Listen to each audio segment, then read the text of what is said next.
Sir से जानेंगे कि आखिर कोर्ट ने क्या कुछ कहा और आगे की रणनीति क्या होगी।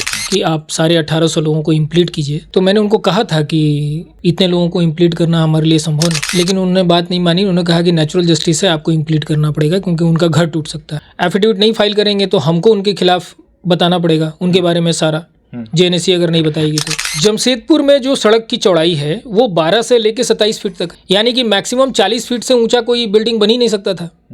40 फीट का मतलब होता है G+3। तो मैक्सिमम क्या हमको लगता है कि बिरला ही कोई होगा बिल्डर जो जाके मेरे एफिडेविट को कॉन्ट्राडिक्ट करेगा। हम तो पीआईएल की है। पीआईएल किसके खिलाफ होता है? स्टेट के खिलाफ। स्टेट का अथॉरिटी कौन है? जेएनएससी। स्टेट का अथॉरिटी कौन है? डीसी। और एक इन लोगों ने मिलके एक यहाँ पे बिजली सप्लायर बनाया है टाटा। तो ये 3 लोगों के खिलाफ है एसेंशियली ये पिटीशन फाइल हुआ था। नमस्कार, सोशल संवाद में स्वागत है। मैं शशि भूषण। आज जेएनएससी के नक्शा विचलन मामले में आज रांची हाई कोर्ट में सुनवाई हुई। सुनवाई में क्या कुछ हुआ, क्या अपडेट है, उसके बारे में जानेंगे। आज हमारे साथ याचिकाकर्ता के वकील साहब हैं। सर से जानेंगे कि आखिर कोर्ट ने क्या कुछ कहा और आगे की रणनीति क्या होगी। सबसे पहले सर, आज सुनवाई में क्या कुछ हुआ? देखिए, आज जो 24 लोगों को हम लोगों ने इम्प्लीट किया था उनको नोटिस करने का आदेश हो गया। हमने फिर उनको ये कहा, दरअसल जब उन्होंने ये आदेश हमको दिया कि आप सारे 1800 लोगों को इम्प्लीट कीजिए, तो मैंने उनको कहा था कि इतने लोगों को इम्प्लीट करना हमारे लिए संभव नहीं, लेकिन उन्होंने बात नहीं मानी। उन्होंने कहा कि नेचुरल जस्टिस से आपको इम्प्लीट करना पड़ेगा क्योंकि उनका घर टूट सकता है। अब प्रॉब्लम क्या था, जो मैंने पिछले इंटरव्यू में आपको बताया था कि सबको इम्प्लीट करेंगे तो सब लोगों को एफिडेविट फाइल करना पड़ेगा। एफिडेविट नहीं फाइल करेंगे तो हमको उनके खिलाफ बताना पड़ेगा, उनके बारे में सारा, जेएनएससी अगर नहीं बताएगी तो हमारा एफिडेविट हर एक, मतलब समझिए 1800 अगर इलीगल बिल्डिंग्स हैं तो 1800 ये एफिडेविट हो जाएगी। उसके खिलाफ वो चाहे जवाब दे सकते हैं, नहीं भी दे सकते हैं। जेएनएससी हमारे जो हमारा जो एफिडेविट होगा उसको कॉन्ट्रडिक्ट कर सकती है, नहीं भी कर सकती है। अगर आपने किया तो फंसेंगे, क्योंकि इसमें तो कोई शक नहीं है कि सारे लोगों ने अवैध निर्माण किया है, इसमें तो कोई शक नहीं है। नक्शा हर एक बिल्डिंग नहीं, देखिए सिंपल सी एक बात मैं आपको बताता हूँ। सारे कॉमर्शियल बिल्डिंग को बनना था 50%, बना 100%। सारे रेसिडेंशियल बिल्डिंग को बनना था 50 to 70% प्लॉट के हिसाब से, बना है पूरा 100%। मैंने पूरा का पूरा प्लॉट उन लोगों ने इस्तेमाल किया है। इसके अलावे सवाल यह है कि आपको कितना फ्लोर बनाना था, तो फ्लोर बनाना था आपको जो आपके सामने जो सड़क है उसका 1.5 गुना। जमशेदपुर में जो सड़क की चौड़ाई है वो 12 से लेकर 27 फीट तक, यानी कि मैक्सिमम 40 फीट से ऊंचा कोई बिल्डिंग बन ही नहीं सकता था। 40 फीट का मतलब होता है G+3, यानी कि G+1 से लेके G+3 तक बन सकता था। आप बनाए हैं 9 तला, नीचे 2 बेसमेंट भी बनाए हैं। अगर ये सारे एफिडेविट जाएंगे ऑनरेबल हाई कोर्ट में तो मैक्सिमम क्या हमको लगता है कि बिरला ही कोई होगा बिल्डर जो जाके मेरे एफिडेविट को कॉन्ट्राडिक्ट करेगा। इसलिए हमारा ये इरादा बिल्कुल नहीं था। हमारा था कि गाड़ियाँ सड़क पे खड़ी हो रही हैं, आप इनके सारे जो पार्किंग है उनको बहाल करिए ताकि गाड़ियां जो सड़क पे हैं वो सब जाए पार्किंग के अंदर में। ठीक है, सड़क जो है वो थोड़ा लोगों को चलने के लिए फुटपाथ हो और पार्किंग, लोगों को गाड़ी चलाने की बात हो, साइकिल चलाने की बात हो, बाइक चलाने की बात हो, पैदल चलने की बात हो, उनको स्पेस चाहिए। आपने सारा स्पेस खत्म कर दिया। पूरा का पूरा सारे के सारे जो सड़क हैं जमशेदपुर के वो क्या है, वो पार्किंग स्पेस हो गए हैं, है ना। जगह ही नहीं है, चलने का जगह नहीं है। तो हमारा ये बिल्कुल इरादा नहीं था कि अब G+4 तक तो हम लोग सोच भी नहीं सकते। मैं आपको साफ साफ बताता हूँ, G+4 मैं जानता, हम लोग जानते हैं कि सारे बिल्डिंग्स अवैध बने हैं क्योंकि आपने 100% कंस्ट्रक्शन किया है और G+1 की बजाय आपने G+4 बनाया, G+5 बनाया। हम लोग उस पर ध्यान नहीं दे रहे थे। हमारा था पार्किंग क्लियर हो जाता है और जो एकदम ख़राब बने बिल्डिंग्स हैं उनके कुछ फ्लोर्स को ये अगर जेएनएससी वाले तोड़ देते तो हम लोग कुछ करते नहीं, हम लोग इसको क्या नाम है डिस्पोज अप करा लेते, मतलब फाइनल ऑर्डर करवा लेते।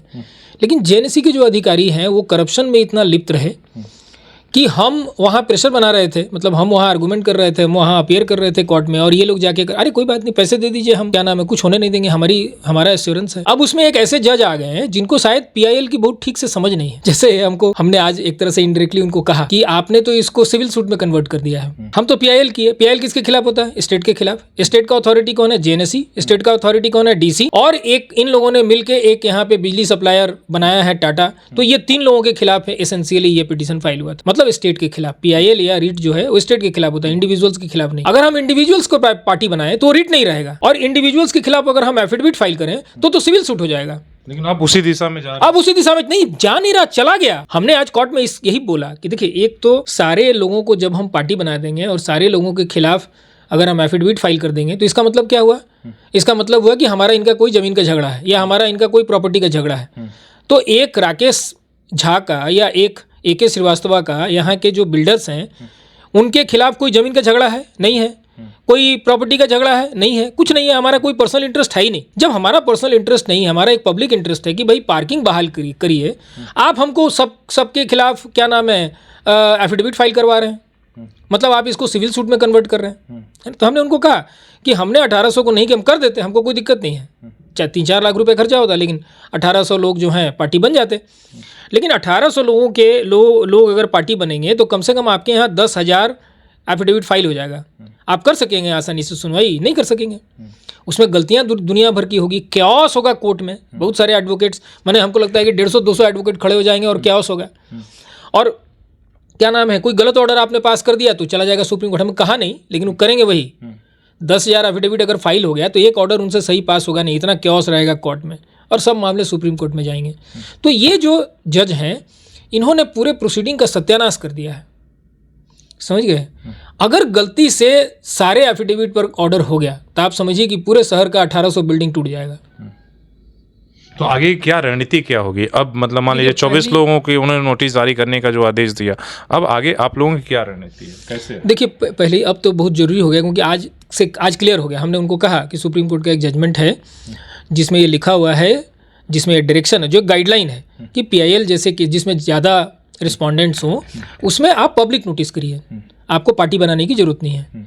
तो उन्होंने कहा कि नहीं हम इसको हम कंसिडर भी नहीं करेंगे इसको, आप ये नेचुरल जस्टिस का वायलेशन है, मेरे हिसाब से आपको 1800 को बनाना है। तो पिछली बार तो हमने छोड़ दिया था, हमको लगा कि इनको समझा लेंगे, तो हमने प्रेयर में लिखा था कि 24 आपको ऑनर किया आपके आदेश को, 24 लोगों को हमने पार्टी बना दिया, बाकी के लिए आप हमको पब्लिक नोटिस के लिए डायरेक्शन दे दीजिए। उन्होंने पब्लिक नोटिस का डायरेक्शन दिया नहीं, मेरा आईए भी डिस्पोज अप नहीं किया। तो अब हम जा रहे हैं सुप्रीम कोर्ट। सुप्रीम कोर्ट में हम जाके यही बोलने वाले हैं कि मतलब हमने PIL किया और स्टेट के खिलाफ किया है, किसी इंडिविजुअल के खिलाफ हमने PIL नहीं किया है। किसी इंडिविजुअल के खिलाफ होता भी है, सुप्रीम कोर्ट को पता है, लेकिन इन्होंने इस PIL को कन्वर्ट कर दिया सिविल सूट में। ये कह रहे हैं कि 1800 लोगों के खिलाफ आप इंडिविजुअल इनको इम्प्लीट करिए पहले और उसके बाद इंडिविजुअल एफिडेविट फाइल करिए। 10,000 एफिडेविट फाइल हो जाएगा, टोटल क्योस होगा, सारी बिल्डिंग्स टूट जाएगी और मेरे जान को भी खतरा है ना। माने कोई आदमी नाराज हो गया, उसको लगेगा कि अगर हम उसके पीछे पड़े हुए हैं, जानबूझ के उसकी बिल्डिंग्स तोड़वा रहे हैं, तो ये तो दुश्मनी वाली बात हो गई ना। 1800 जो बिल्डर्स हैं या उसमें रहने वाले लोग हैं, सब सोचेंगे कि हम ही उनकी बिल्डिंग तोड़वा रहे हैं, जबकि हम तो बिल्डिंग तोड़वाने नहीं गए, हम तो पार्किंग खाली करवाने गए थे, है ना। हम फुटपाथ के रास्ते चलने के रास्ता लोगों को रास्ता, हाँ, फुटपाथ भी चाहिए था और सड़क भी चाहिए था, सड़क पर गाड़ी चलनी चाहिए। बड़ी बड़ी सड़कें हैं, चौड़ी चौड़ी सड़कें हैं, उस पर गाड़ियाँ चलनी चाहिए, उस पर लोग साइकिल चला सके, उस पर लोग ये चला सके, लेकिन उस पर तो गाड़ियाँ खड़ी है। तो हम तो गए थे शहर क्लीन करवाने और ये हो गया सिविल सूट कि सब पूरी बिल्डिंग्स, जितने बिल्डिंग्स हैं सबको तोड़वाइए। ये हमारा बिल्कुल इरादा नहीं था। तो हम समझते हैं कि सुप्रीम कोर्ट की जो गाइडलाइंस है उसके तहत हम लोग जाएंगे, सुप्रीम कोर्ट को बोलेंगे कि बिल्कुल इलीगल और अवैध आदेश है, इसको आप सेटिसाइड करिए और उनको कहिए कि हमारा जो रिट है जो इस अथॉरिटीज़ के खिलाफ है, जो एक लॉ पर है कि इस कानून का वायलेशन हुआ है। इस कानून का वायलेशन किसने किया है? लोकल अथॉरिटी ने किया है, मतलब JNC ने किया है, JNC के अधिकारियों ने किया है, DC ने किया है, टाटा ने किया है। आप इनके खिलाफ आदेश पास करिएगा। और अगर ये कोई बिल्डिंग तोड़ने जाते हैं, कौन? JNC, तो 565 लोगों को ऑलरेडी वो नोटिस कर चुकी है। तो जितने जो बिल्डर्स हैं या जितने जो रहने उस बिल्डिंग्स में रहने वाले हैं, अगर वो अग्रीव्ड होंगे इनके किसी एक्शन से तो जाएंगे हाई कोर्ट। हमको उनको पार्टी बनाने की क्या जरूरत है ना। तो इस एंगल से ये बिल्कुल गलत आदेश चीफ जस्टिस के डिवीज़न बेंच ने दिया और हमने बहुत दो बार हम 3 बार अपीयर किए, 3 बार हमने उनको समझाने की कोशिश की ये बात कि आपने गलत आदेश किया, इसको आप वापस लीजिए, क्योंकि सुप्रीम कोर्ट का गाइडलाइन है, हम उसको फॉलो करना चाहते हैं और आप भी फॉलो करिए। लेकिन उन्होंने किया नहीं, आज आदेश नहीं दिया। उन्होंने हमको नहीं कहा कि आप जाके पब्लिक नोटिस कर दीजिए और उससे काम चल जाएगा। तो हमारे पास कोई चारा नहीं है, सुप्रीम कोर्ट जाके बोलना पड़ेगा कि सर अगला डेट कब तक दिया गया? टाइम आपके मई में है, क्योंकि समय लगेगा ना, सबको नोटिस होगा। 24 लोगों को भी नोटिस मजाक थोड़ी समझते हैं। 24 लोगों का नोटिस मतलब हो गया कि 72 एफिडेविट मिनिमम, है ना। करीब 24 एफिडेविट देंगे बिल्डर्स, 24 एफिडेविट देगी JNSC, जरूरत पड़ेगा तो स्टेट भी देगी, मतलब DC देगा, और 24 एफिडेविट हमारा तो आप समझ लीजिए करीब 100 एफिडेविट हो गया। 100 एफिडेविट की हियरिंग करनी इतनी आसान है क्या? एक पीआईएल के तहत 8-10 एफिडेविट काफ़ी हैं, इससे ज़्यादा एफिडेविट की जरूरत नहीं है। इन्होंने जो आदेश दिया उसमें 8-10 एफिडेविट की जगह 10,000 एफिडेविट हो गए, है ना। तो पूरा क्योस इन्होंने क्रिएट किया, पूरे शहर में एक क्योस होगा अगर उस पर मैंने एक एक इंडिविजुअल बिल्डिंग का की हियरिंग अगर हुई और एक एक इंडिविजुअल बिल्डिंग्स अगर टूटी तो पूरा क्योस होगा। वो क्योस हमारा इरादा नहीं था, तो हम ही को ठीक करना पड़ेगा। चलिए, धन्यवाद। तो आप सुन रहे थे आज का जो कोर्ट में कार्रवाई हुई उसका अपडेट सुन रहे थे, वकील साहब आपको बता रहे थे जो याचिकाकर्ता के हैं, और इसके माध्यम से आप पूरे जो मसले को आपने समझ गया होगा कि एक जो पीआईएल था, पीआईएल की सड़क और पार्किंग को लेकर वो धीरे धीरे इंडिविजुअल बनते जाता है, जिसको लेकर इन्होंने कहा कि आगे की क्या रणनीति है। आप अपनी राय दे सकते हैं। अपने सहयोगी CS राममूर्ति के साथ शशि भूषण, सोशल संवाद न्यूज़, झारखंड।